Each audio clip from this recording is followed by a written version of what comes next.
Salom aziz tomoshabinlar. Bugun juda muhim, hatto aytish mumkinki, har biringizni qiziqtiradigan masalani muhokama qilamiz. So'nggi paytlarda internetda va ijtimoiy tarmoqlarda elektr va issiqlik yo'qligi uchun katta kompensatsiya oling sarlavhasi ostida juda ko'p shov-shuvli xabarlar tarqalmoqda. Bu xabarlar ko'pchilikni chalg'itmoqda, umid berib, ba'zan esa hatto xavfli vaziyatlarga ham olib kelmoqda. Men bugun aynan shu mavzuga oydinlik kiritish uchun siz bilanman. Sizga va oilangizga ta'sir qiladigan juda muhim ma'lumotlarni berishga tayyorman. Shuning uchun diqqat bilan tinglang va videoni oxirigacha ko'ring. Hozirda kanalimizga obuna bo'lib, videoga like bosishni unutmang. Chunki bu ma'lumotlarni imkon qadar ko'proq odam ko'rish kerak. Keling, avvalo muammoning asosiga e'tibor qarataylik. Qish mavsumida, ayniqsa sovuq kunlarda elektr energiyasi yoki isitish tizimida uzilishlar bo'lishi afsuski bizning sharoitimizda tez-tez uchrab turadigan holat. Bu har qanday odam uchun jiddiy noqulayliklar tug'diradi. Xonadonlar soviydi, uy ishlari to'xtaydi, bolalar dars qilishda qiynaladi, hatto sog'liqqa ham ziyon yetishi mumkin. Ilgari bunday vaziyatlarda odamlar asosan shikoyat qilish yoki noilojlikdan kutishdan boshqa chorani bilmas edi. Kimdir mahalla faollari orqali muammoga yechim izlasa, kimdir shunchaki chidashga majbur bo'lardi. Kompensatsiya haqida gap so'zlar esa deyarli bo'lmas edi. Bu tushuncha juda uzoqdek tuyulardi. Ammo hozir vaziyat butunlay o'zgardi. Ijtimoiy tarmoqlarning rivojlanishi bilan har qanday ma'lumot tez tarqalmoqda va ko'pincha ishonchli manbalar orqali tekshirilmagan mish-mishlar ham odamlar orasida keng yoyilib ketmoqda. Katta kompensatsiya haqidagi xabarlar aynan shunday mish-mishlardan biri bo'lib, u aslida nimaga asoslanganligi, kimlar haqiqatan ham uni olishi mumkinligi va qanday sharoitlarda berilishi haqida tushuntirishlarga muhtoj. Shular odamlarning haqli noroziliklari va adolat izlash istaklaridan kelib chiqadi, ammo ko'pincha noto'g'ri ma'lumotlar bilan chalg'itiladi. Bugun biz aynan mana shu chalkashliklarga barham beramiz va haqiqatni yuzaga chiqaramiz. Birinchi asosiy qism, siz bilishingiz kerak bo'lgan narsalar, kimlar tashvishlanishi kerak va kimlarning tashvishlanishi shart emas. Avvalo shuni tushunib olaylik, katta kompensatsiya deganda odamlar nima nazarda tutadi? Ko'pchilik buni elektr yoki issiqlik o'chgan har bir soat uchun katta miqdordagi naqd pul olish deb tushunadi. Ammo bu afsuski haqiqatdan ancha yiroq. Aslida kommunal xizmatlarning sifatsizligi yoki uzilishlari uchun kompensatsiya olish masalasi juda murakkab huquqiy jarayon bo'lib, u shunchaki kelib olib keting qabilida ishlamaydi. Kimlar kompensatsiya haqida o'ylash kerak? Faqatgina juda aniq va qonuniy asosiga bo'lgan holatlarda. Bu asosan shartnoma shartlarining kommunal xizmat ko'rsatuvchi tashkilot tomonidan jiddiy ravishda buzilishi bilan bog'liq bo'ladi. 1. Uzoq muddatli va rejadan tashqari uzilishlar. Agar elektr yoki issiqlik ta'minoti uzilishlari bir necha kun davom etsa va bu ta'minotchi tashkilotning aybi bilan yuzaga kelgan bo'lsa, bunda uzilish sababi texnogen falokat, tabiiy ofat emas, balki tarmoqdagi nosozliklar yoki profilaktika ishlarining noto'g'ri tashkil etilishi kabi omillar bo'lishi kerak. 2. Zarar yetkazilishi. Agar uzilishlar natijasida sizning mol-mulkingizga bevosita zarar yetkazilgan bo'lsa, misol uchun elektr uzilishlari tufayli xolodilnikdagi mahsulotlar buzilib qolishi, suv bosimi pasayishi sababli isitish qozoni ishdan chiqishi yoki uyingizga suv sizib kirishi kabi holatlar. Oldindan ogohlantirilmagan uzilishlar ta'minotchi tashkilotning oldindan ogohlantirishsiz, jiddiy sabablarsiz va ruxsat berilgan muddatdan oshiqroq muddatga xizmatni to'xtatishi.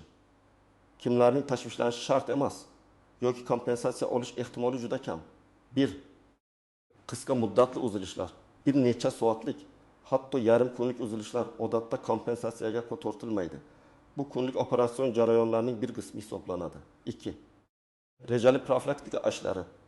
Ta'minotchi tashkilot tomonidan oldindan e'lon qilingan va rejalashtirilgan ta'mirlash yoki profilaktik ishlari tufayli yuzaga kelgan uzilishlar uchun kompensatsiya talab qilinmaydi.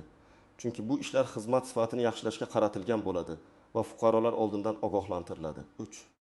Force major holatlar, tabiiy ofatlar, kuchli shamol, qor, suv toshqini, zilzila, yirik texnogen avariyalar, masalan, magistral tarmoqdagi jiddiy nosozliklar, katta miqyosda portlash kabi holatlar force major deb hisoblanadi va bu sababli yuzaga kelgan uzilishlar uchun ta'minotchi tashkilot kompensatsiya to'lashga majbur emas. Chunki bu holatlar tashkilotning nazoratidan tashqarida bo'ladi. 4. Boshqa sabablar.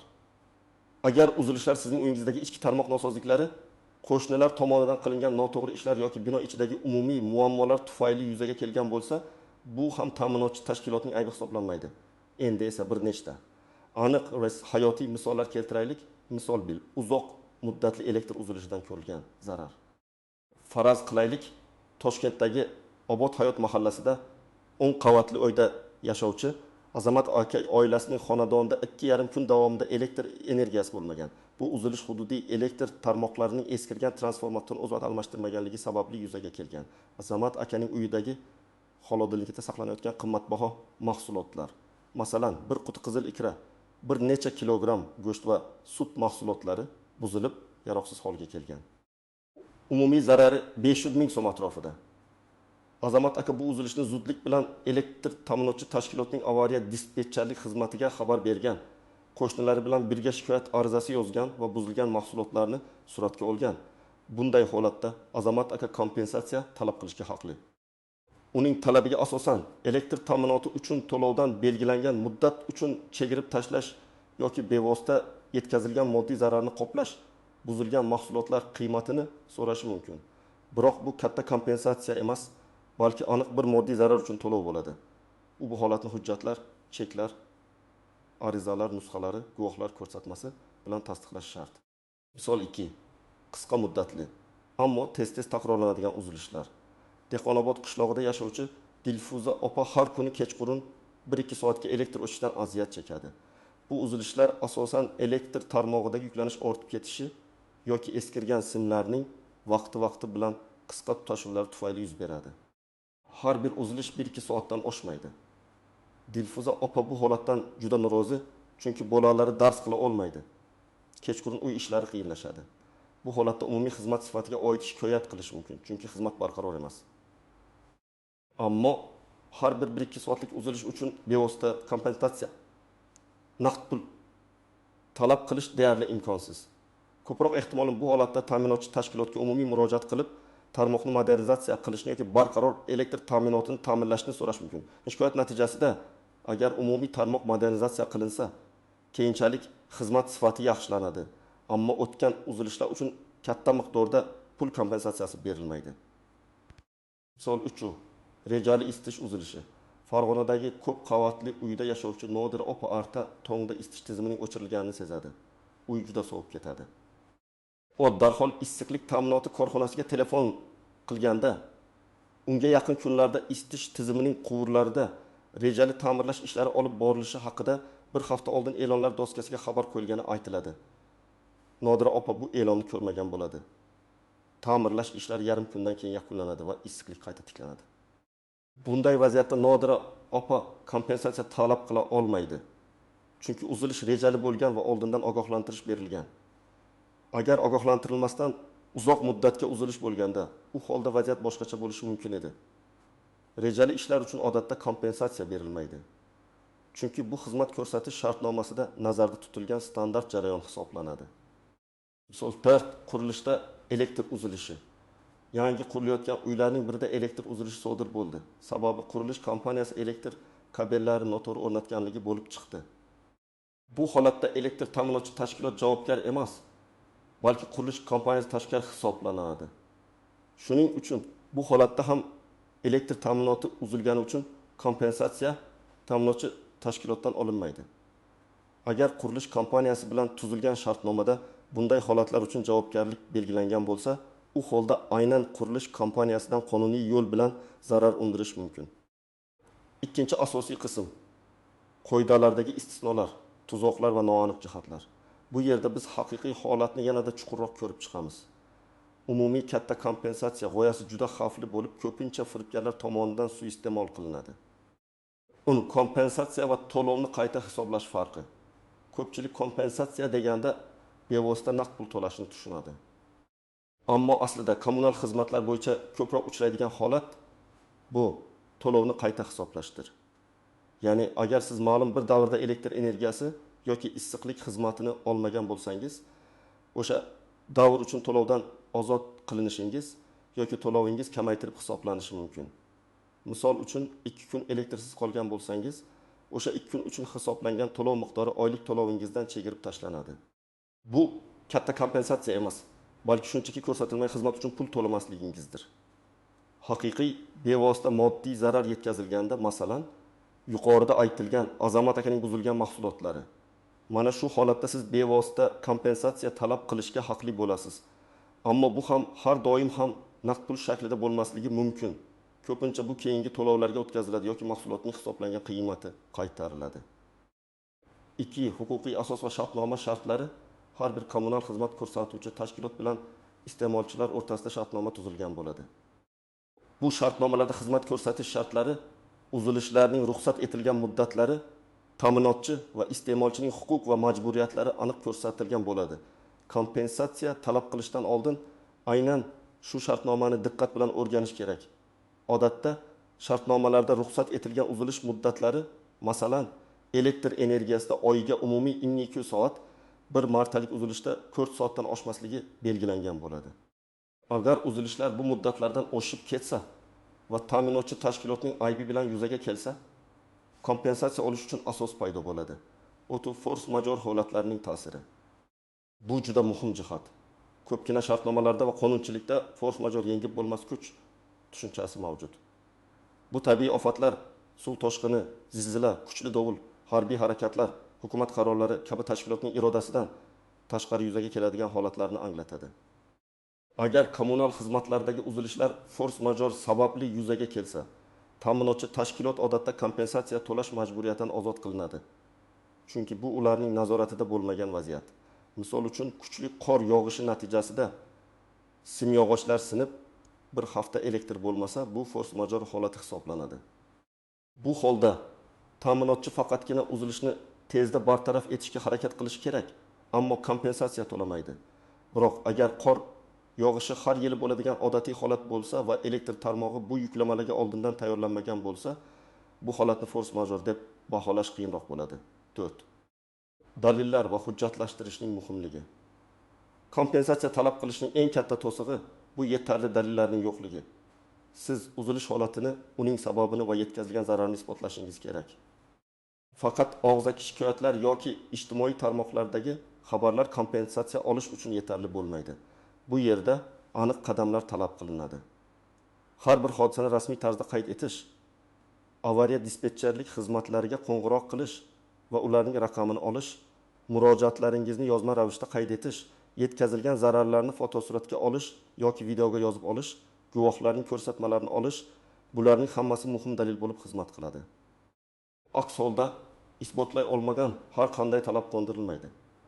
5 firibgarlik tuzoqlari va shaxsiy ma'lumotlar xavfsizligi. Eng katta va eng xavfli nuanji bu firibgarlar. Katta kompensatsiya haqidagi shov-shuvli xabarlar ko'pincha firibgarlar uchun ayni muddao bo'ladi. Ular turli xil soxta veb-saytlar, Telegram botlar yoki ijtimoiy tarmoq sahifalarini yaratib, odamlardan kompensatsiya olish uchun ariza qoldirishni so'rashadi. Bu arizalarda odamlarning pasport ma'lumotlari, bank karta raqamlari, PIN kodlar, telefon raqamlari kabi shaxsiy va moliyaviy ma'lumotlari so'raladi. E'tibor bering, hech qanday rasmiy tashkilot sizdan kompensatsiya to'lash uchun bank kartangizning PIN kodini yoki CVV kodini so'ramaydi. Bu har doim firibgarlik alomati. Agar sizdan kompensatsiya to'lov uchun komissiya yoki hujjatlarni rasmiylashtirish uchun to'lov kabi narsalarni oldindan to'lashni talab qilsalar, bu ham milbadi firibgarlikdir. Kommunal xizmatlar bo'yicha kompensatsiya olish uchun hech qanday oldindan to'lov talab qilinmaydi. Bunday xabarlarga sira ishonmang. Shaxsiy ma'lumotlaringizni hech kimga bermang va shubhali havolalarga kirmang. Har doim rasmiy manbalarga, kommunal xizmat ko'rsatuvchi tashkilotning rasmiy veb-sayti, hukumat portallari, davlat organlarining ishonch telefonlari murojaat qiling. Amaliy maslahatlar, tomoshabin nima qilish kerakligi bo'yicha aniq qadamlar. Eng muhim qism nima qilish kerak? Agar siz elektr yoki issiqlik uzilishidan aziyat chekayotgan bo'lsangiz va kompensatsiya olishga haqli ekanligingizni his qilsangiz, quyidagi aniq qadamlarni bajaring, ermang. Muammoni darhol qayd eting va xabar bering. Birinchi qadam, uzilish sodir bo'lishi bilan darhol tegishli kommunal xizmat ko'rsatuvchi tashkilotning avariya dispetcherlik xizmatiga qo'ng'iroq qiling. Elektr uzilishida elektr tarmoqlari korxonasiga, isitish uzilishida issiqlik ta'minoti korxonasiga yoki uy-joy kommunal xizmat ko'rsatish bo'limiga. Qo'ng'iroq qilgan vaqtingizni qo'ng'iroq natijasini, kim bilan gaplashganingizni, qanday javob olganingizni, shuningdek, agar imkoni bo'lsa murojaatingizning raqamini yozib oling. Agar operator murojaat raqamini bermasa, uning ismini so'rang. Bu keyinchalik dalil bo'lib xizmat qilishi mumkin. Agar aloqa markazlariga ulanishning iloji bo'lmasa, yagona interaktiv davlat xizmatlari portaliga my.gov.uz yoki davlat xizmatlari markazlariga onlayn ariza yuboring. Bu murojaat rasmiy hisoblanadi va uning nusxasi sizda saqlanib qoladi. Dalillarni yig'ing va hujjatlashtiring. Uzilish holatini suratga oling yoki videoga yozib oling. Bu uyda elektr yo'qligini, qorong'ulik, ishlamayotgan elektr jihozlari yoki isitish tizimi ishlamayotganini termometr orqali xona haroratini ko'rsatish tasdiqlovchi dalil bo'lishi kerak. Fotosuratlar va videolarda sana va vaqt ko'rinib turishi maqsadga muvofiq. Yetkazilgan zararni hujjatlashtiring. Agar elektr uzilishi tufayli mahsulotlar buzilgan bo'lsa, ularni suratga oling va agar iloji bo'lsa, qancha miqdorda zarar ko'rilganini ko'rsatuvchi chek yoki narxlar ro'yxatini tayyorlang. Agar tibbiy jihozlar ishdan chiqqan bo'lsa, ularning buzilganini tasdiqlovchi hujjatlarni yig'ing. Guvohlar, agar qo'shnilar ham siz bilan bir xil muammoga duch kelgan bo'lsa, ularning ism-shariflari va aloqa ma'lumotlarini oling. Ular sizning da'vongizni tasdiqlovchi guvoh bo'lishi mumkin. Ushbu barcha ma'lumotlarni tartibli ravishda bir joyga jamlab qo'ying. 3. Rasmiy ariza yozing. Barcha yig'ilgan dalillarni, qayd qilingan qo'ng'iroqlar, suratlar, guvohlar ma'lumotlari ilova qilgan holda kommunal xizmat ko'rsatuvchi tashkilot rahbariyatiga yozma ariza bilan murojaat qiling. Arizada uzilishning boshlanish va tugash vaqtini agar ma'lum bo'lsa, sababini agar sizga aytilgan bo'lsa, yetkazilgan zararni aniq hisoblash talabini bayon qiling. Arizaning 2 nusxada tayyorlang. Bir nusxasini tashkilotga topshirib, ikkinchi nusxasiga kirim qog'ozi shtamp, sana va imzo qo'ydirib oling. Yoki pochta orqali xabar yuborsangiz, xabar yuborilganligi haqidagi kvittansiyani saqlab qoling. Bu sizning rasmiy murojaatingizni tasdiqlovchi hujjat bo'ladi. Agar tashkilot sizning talabingizni qondirmasa yoki javob bermasa, iste'molchilar huquqlarini himoya qilish jamiyatiga, tegishli vazirliklarga, Energetika vazirligi, uy-joy kommunal xizmat ko'rsatish vazirligi yoki prokuraturaga murojaat qilishingiz mumkin. Oxirgi chora esa sudga murojaat qilishdir. Nima qilish kerak emas? Shubhali havollarga kirmang. Kompensatsiya olish uchun shu havola orqali ro'yxatdan o'ting kabi xabarlarga ishonmang. Shaxsiy ma'lumotlaringizni oshkor qilmang. Bank karta raqamingiz, pasport ma'lumotlaringiz, PIN kodlaringizni hech qachon begona shaxslarga yoki shubhali saytlarga kiritmang. Rasmiy tashkilotlar bu ma'lumotlarni sizdan so'ramaydi. Oldindan to'lov qilmang.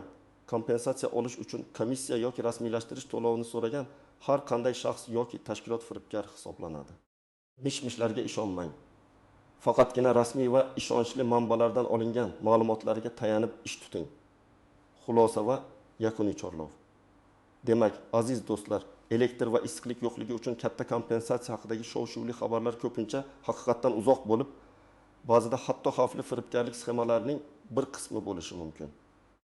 Haqiqiy kompensatsiya olish juda murakkab jarayon bo'lib, u faqatgina aniq huquqiy asoslar, yetarli dalillar va rasmiy tartib-qoidalarga rioya qilish orqali amalga oshiriladi.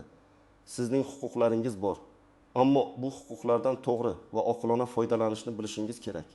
Yagona to'g'ri yo'l bu qonuniy choralar, rasmiy murojaatlar va dalillarni jamlash. Xotirjamlikni saqlang, e'tiborli bo'ling va eng muhimi, o'zingizning huquqiy savodxonligingizni oshiring. Har bir qadamda shubhali xabarlarga emas, balki rasmiy manbalarga va qonuniy asoslarga tayaning. Umid qilamanki, bu video sizga juda muhim ma'lumotlarni taqdim etdi va ko'pgina savollarga javob berdi. Agar sizda bu mavzu bo'yicha yana savollar bo'lsa, izohlarda yozib qoldiring. Sizning fikringiz biz uchun juda muhim. Ushbu videoni o'z do'stlaringiz va yaqinlaringiz bilan baham ko'ring, chunki bu ma'lumot har birimiz uchun foydali. Videoga like bosishni unutmang va kanalimizga obuna bo'ling. To'q kelajakda ham shunga o'xshash dolzarb va foydali ma'lumotlardan bexabar qolmang. E'tiboringiz uchun rahmat, o'zingizni va yaqinlaringizni asrang.